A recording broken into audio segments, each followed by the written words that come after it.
Assalamu alaikum warahmatullahi wabarakatuh. DAS batch 2025 to 2026 மாணவி Mi Mariam. தலைப்பு: நன்மை தீமை எது கனமாகிறது? இன்னல் ஹம்துலில்லாஹி நஹ்மதுஹு வ நஸ்தஈனுஹு வ நஸ்தக்ஃபிருஹு வ நஊது பில்லாஹி மின் ஷுரூரி அன்ஃபுஸினா வ மின் ஸய்யிஆத்தி அஅமாலினா மன் யஹ்திஹில்லாஹு ஃபலா முதில்ல லஹு வ மன் யுத்லில் ஃபலா ஹாதிய லஹு வ அஷ்ஹது அன்ன லா இலாஹா இல்லல்லாஹ் வ அஷ்ஹது அன்ன முஹம்மதன் அப்துஹு வ ரசூலுல்லாஹ். அமல்களின் தராசு. அல்லாஹ் குர்ஆன்ல சொல்றான், மறுமை நாளில் எடை நியாயமாக இருக்கும். யாருடைய நன்மை கனமாக இருக்கிறதோ அவர்கள் வெற்றியாளர்கள்.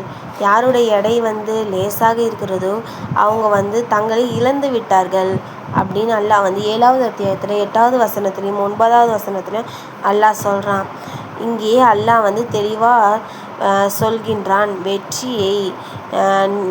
வெற்றியை தீர்மானிக்கப்படுவதே நன்மையின் எடை தான் அப்படின்னு அல்லாஹ் சொல்கிறான்.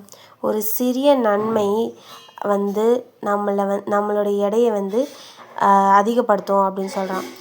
அல்லாஹ் குர்ஆனில் சொல்கிறான், 99வது அத்தியாயத்தில் 7வது வசனத்தில், யார் ஒரு அணு அளவு நன்மை செய்தாலும் அது அவர்களின் கணக்கேற்கப்படும் அப்படின்னு.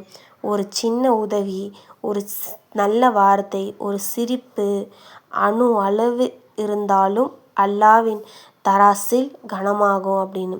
ஒரு சிறிய தீமைகள் விடப்படும் அப்படின்னு. யாருடைய அணு அளவு தீமை செய்தாலும் அதை அவர்கள் கணக்கில் ஏற்கப்படும். அல்லாஹ் 99வது அத்தியாயத்தில் 8வது வசனத்தில் அல்லாஹ் சொல்கிறான்.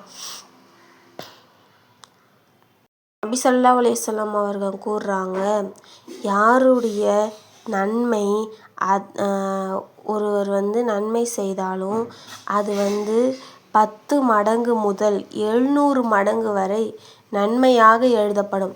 யார் ஒரு தீமை செய்தாலும் அது ஒரு தீமைதான் எழுதப்படும். இதால் நமக்கு என்ன புரிகிறது?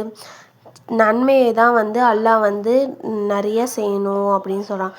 தீமை செய்தாலும் அந்த 1 மடங்கு நன்மை தான் கொடுக்குறான் அப்படின்னு சொல்கிறான். நபி ஸல்லல்லாஹு அலைஹி வஸல்லம் அவங்க ஒரு ஹதீஸில் சொல்கிறாங்க, 2 வார்த்தை அல்லாஹ்வுக்கு மிகவும் பிடிக்கும். அதற்கு இலகுவாகவும் தராசுகள் மிகவும் கனமாகும் அப்படின்னு. ஹஸ்புனல்லாஹ் வ பிஹம்தி ஹஸ்புனல்லாஹுல் அஸீம் அப்படின்னு அல்லாஹ் சொல்கிறான்.